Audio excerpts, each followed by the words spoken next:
Assalamualaikum warahmatullahi wabarakatuh. Pada kesempatan kali ini kita akan membahas tentang ahkamul janaiz.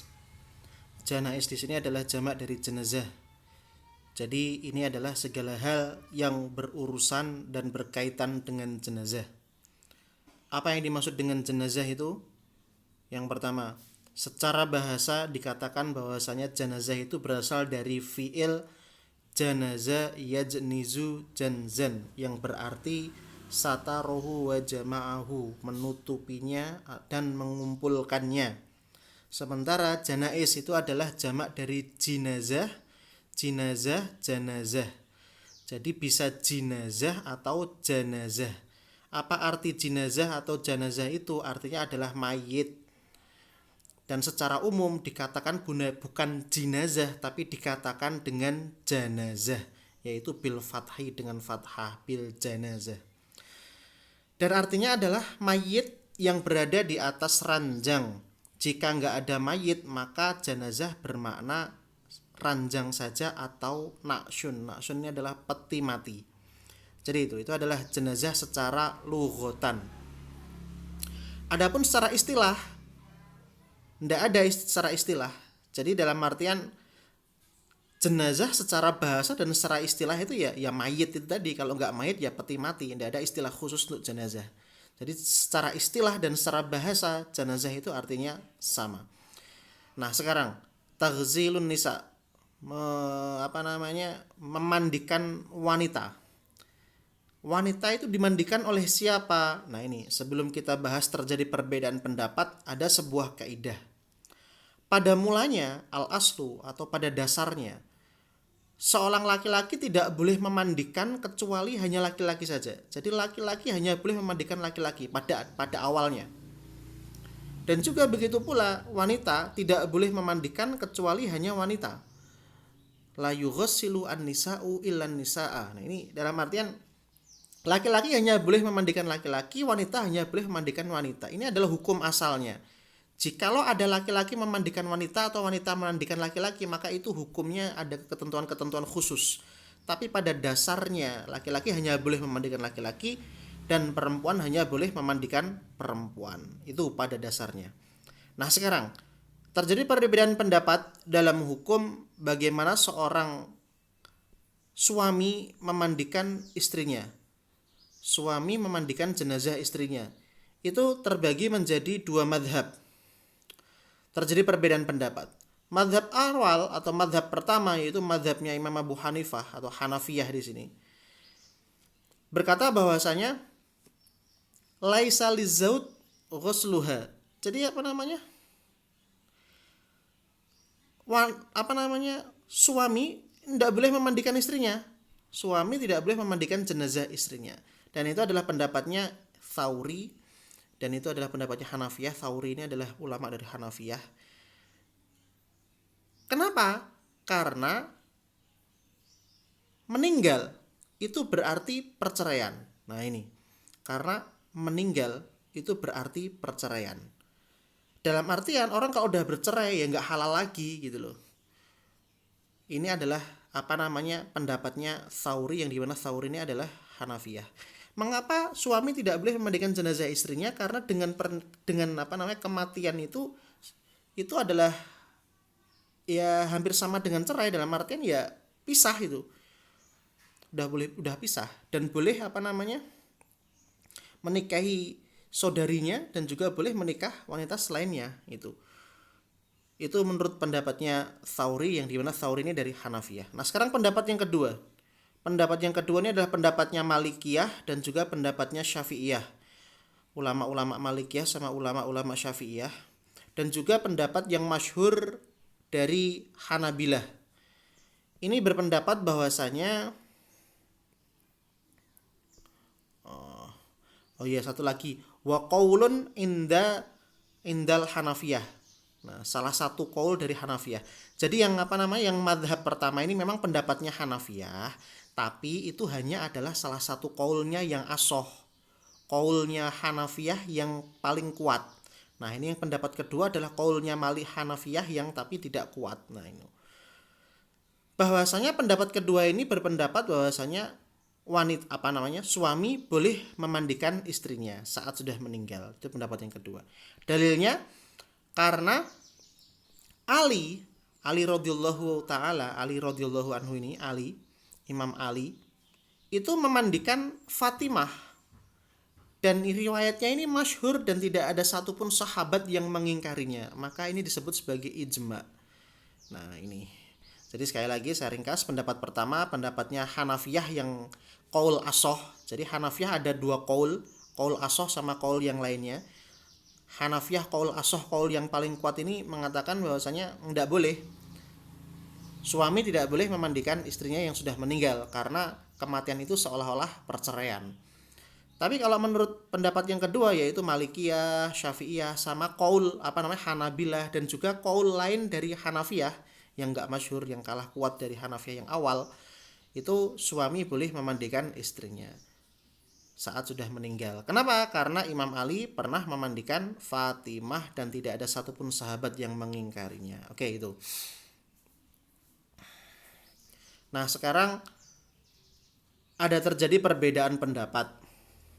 Ikhtalafu fil aula fi taghsilil mar'ah. Perbedaan pendapat siapa sih yang paling berhak memandikan wanita, yang paling berhak memandikan wanita itu. Menurut Hanafiyah, yang paling berhak memandikan wanita itu adalah wanita-wanita yang paling dekat dengan wanita tersebut. Akrob ini adalah kerabat-kerabat dekat. Dengan syarat dia bisa memandikan dengan baik. Dan menurut Hanafiyah, kalau qaul asoh, suami tidak boleh memandikan istrinya yang sudah meninggal. Menurut Hanafiyah di qaul yang asoh. Kemudian ini pendapat yang pertama. Ini pendapat pertama ya. Kalau pendapat yang kedua, pendapatnya Malikiyah.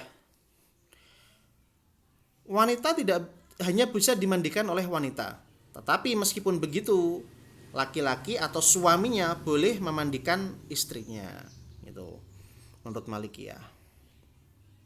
Dan juga istrinya tadi ini. Jadi menurut Malikiyah, wanita hanya boleh memandikan wanita, tapi suami juga boleh memandikan istrinya, dan juga istrinya istrinya juga boleh memandikan suaminya. Nah, itu. Dan menurut Malikiyah ini juga enggak apa-apa, la ba'sa, enggak ada suatu dosa. Ayyughsila ar-rajulu as-sobiyata as-saghirata. Laki-laki dewasa memandikan jenazah anak kecil wanita, enggak boleh. Jika itu hal tersebut kok enggak boleh? Boleh. Nah, itu. Nah, sekarang yang pendapat berikutnya, pendapat yang ketiga Syafi'iyah. In kanal mayit imra'ah qudiman nisa al-qurabah. Jika mayitnya itu adalah perempuan, maka didahulukan wanita-wanita dari kerabat dekat. Jadi kerabat dekat si mayit perempuan itu yang memandikan. Kemudian wanita-wanita yang asing, maksudnya wanita-wanita selain kerabat dekat. Kemudian barulah suaminya. Nah, ini kalau menurut Syafi'iyah. Nah, sekarang ada perbedaan. Apakah seorang laki-laki atau seorang suami dari wanita tersebut itu didahulukan atas kerabat dekat dari si wanita, kerabat dekat wanita dari si mayit perempuan? Di sini ada dua wajah. Wajah ini adalah perbedaan pendapat di dalam Syafi'iyah. Jadi Syafi'iyah sendiri itu ada perbedaan pendapat. Kalau al-wajhul awal, pendapat pertama dari qaulnya Syafi'iyah itu yang sahih, yang asoh, yang paling yang paling marjuh, yang paling kuat. Itu kerabat dekat wanita itu didahulukan karena itu yang paling layak. Nah, itu. Kerabat dekat wanita didahulukan atas suami untuk memandikan. Sementara pendapat yang kedua didahulukan adalah suaminya saja. Oke, itu. Nah, sekarang pendapat Syafi'iyah ini tadi berapa ini? Nah, ini tadi Hanafiyah pendapat pertama, ini pendapat kedua, Malikiyah pendapat kedua. Kemudian ini berarti Syafi'iyah ini pendapat ketiga. Kemudian habis itu keempat ini adalah Hanabilah. Aulan nas bi ghuslil imra'ah man awsat ilaiha bihi. Jadi siapa yang berhak memandikan mayit perempuan itu adalah yang jika mayit perempuan tersebut mewasiatkan ingin dimandikan oleh siapa. Nah, ini yang paling berhak itu kalau menurut Hanabilah. Jadi di sini saya ulangi lagi, terjadi perbedaan pendapat, ada 4 perbedaan pendapat terkait siapa sih yang paling berhak memandikan mayit perempuan. Kalau menurut Hanafiyah, yang paling berhak memandikan mayit perempuan adalah kerabat dekat dari si wanita. Kalau menurut Malikiyah, ya wanita dimandikan oleh wanita. Wanita dimandikan oleh wanita, tapi laki-laki atau suaminya boleh ikut memandikan istrinya. Menurut Malikiyah. Pendapat yang ketiga yaitu perkataannya Syafi'iyah, didahulukan kerabat wanita yang paling dekat, kemudian wanita yang asing atau bukan kerabat dekat, baru kemudian suaminya. Adapun apakah suami itu didahulukan untuk kerabat dekat wanita, terjadi 2 perbedaan pendapat dalam Syafi'iyah. Yang pertama, kerabat dekat wanita harus didahulukan, tapi pendapat yang kedua, suami harus didahulukan. Yang pendapat keempat, pendapatnya Hanabilah, itu yang paling berhak memandikan wanita adalah yang dimana mayit wanita tersebut sebelum meninggal berwasiat ingin dimandikan oleh siapa. Oke, itu. Sekarang ini adalah memandikan laki-laki. Kalau tadi memandikan perempuan terjadi perbedaan pendapat, sekarang memandikan laki-laki, memandikan mayit laki-laki. Sudah kita bahas bahwasanya pada dasarnya al-aslu, pada dasarnya laki-laki hanya boleh memandikan laki-laki dan juga perempuan hanya boleh memandikan perempuan. Itu pada dasarnya, hukum dasarnya itu ini. Tapi kalau misalkan ada laki-laki memandikan laki-laki dan sebagainya, maka itu laki-laki memandikan perempuan atau perempuan memandikan laki-laki, berarti ada ketentuan-ketentuan khusus. Nah, kemudian di sini kalau sekarang ini adalah memandikan laki-laki, memandikan perempuan tadi ada perbedaan pendapat, tapi di memandikan laki-laki ini nggak ada perbedaan pendapat. Ajma al-fuqaha, dalam artian nggak ada perbedaan pendapat, ijma. Seluruh ahli fikih berpendapat al-anhu yajuzu lil mar'ah an tughsila zawjaha. Tidak ada perbedaan pendapat. Jadi wanita itu, seorang istri boleh memandikan mayat suaminya. Tapi kalau tadi suami memandikan mayat istri kan terjadi perbedaan pendapat. Tapi kalau wanita memandikan mayat laki-laki atau wanita memandikan mayat suaminya, itu tidak ada perbedaan pendapat. Ijma. Nah, ini terjadi perbedaan pendapat. Kalau tadi yang boleh nggak sih suami memandikan mayat istrinya, terjadi perbedaan pendapat. Tapi kalau istri memandikan mayat laki-laki, tidak ada perbedaan pendapat, dalam artian boleh. Tuh. Udah. Sekarang ada lagi masuk ke mana ini? Saya bentar, mana ini? Bentar ya.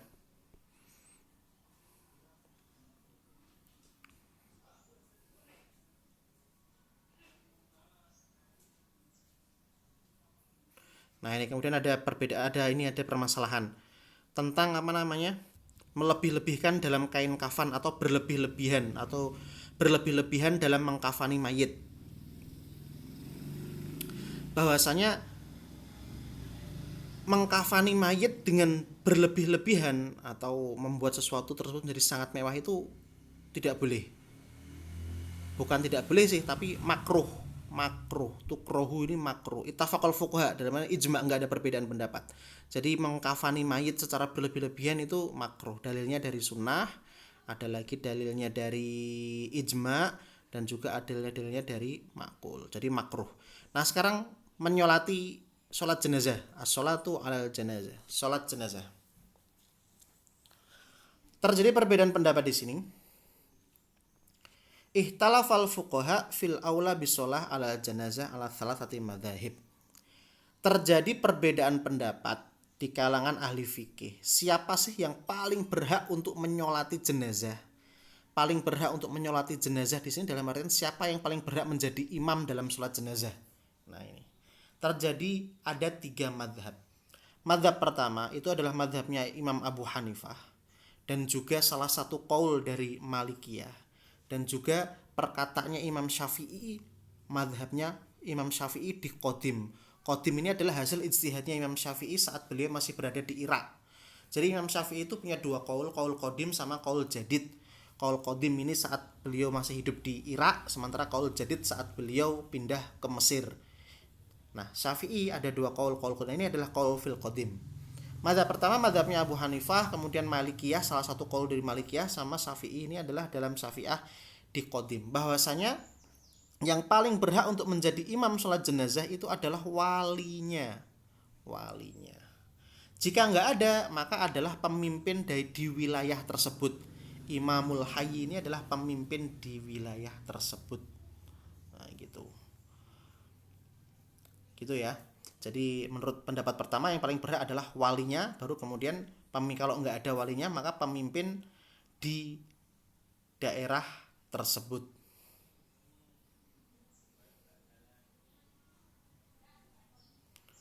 Oke gitu.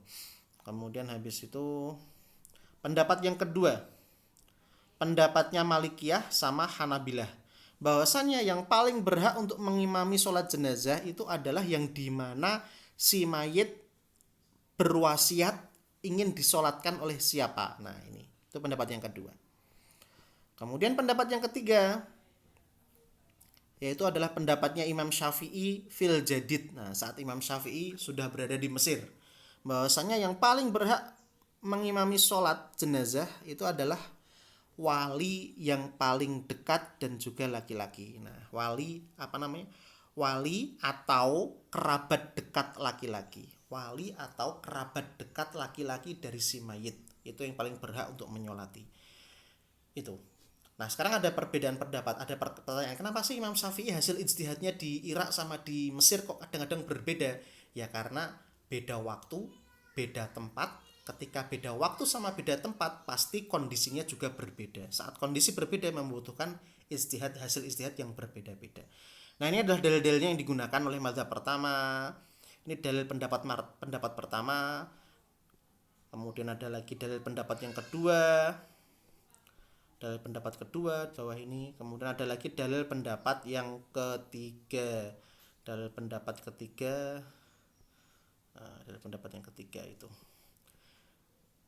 Yang rojih di antara tiga pendapat tersebut, tiga pendapat di atas yang sudah kita bahas, mana sih yang rojih? Kalau menurut buku ini, menurut penulis buku ini, yang rojih adalah pendapat ketiga. Pendapat ketiga atau kedua ya? Pendapat kedua, maaf. Bahwasanya mayit jika berwasiat hendak ingin disolatkan oleh siapa, maka itu yang paling berhak untuk menjadi imam sholat jenazah, yaitu adalah pendapat yang kedua. Mana pendapat kedua? Pendapat kedua. Nah ini pendapatnya Malikiyah sama Hanabilah, yang paling berhak itu adalah yang diwasiati untuk mengimami. Pendapat kedua ini pendapat yang rojih menurut penulis buku. Rojih bukan berarti benar ya, rojih dalam artian yang paling kuat menurut si penulis buku ini. Nah sekarang adalah menguburkan mayat perempuan. Ittafaqal fuqaha, tidak ada perbedaan pendapat bahwasanya yang paling berhak, yang paling didahulukan untuk menguburkan mayat perempuan yang pertama adalah mahramnya yang laki-laki dan yang paling dekat. Nah ini tidak ada perbedaan pendapat, semuanya sepakat. Yang paling berhak untuk menguburkan mayat perempuan adalah mahramnya laki-laki yang paling dekat. Nah ini yang paling berhak untuk menguburkan perempuan, dan itu tidak ada perbedaan pendapat. Sudah, setelah itu kita akan lanjut tentang ahkamus syiyam. Sampai berjumpa di pertemuan yang akan datang. Wassalamualaikum warahmatullahi wabarakatuh.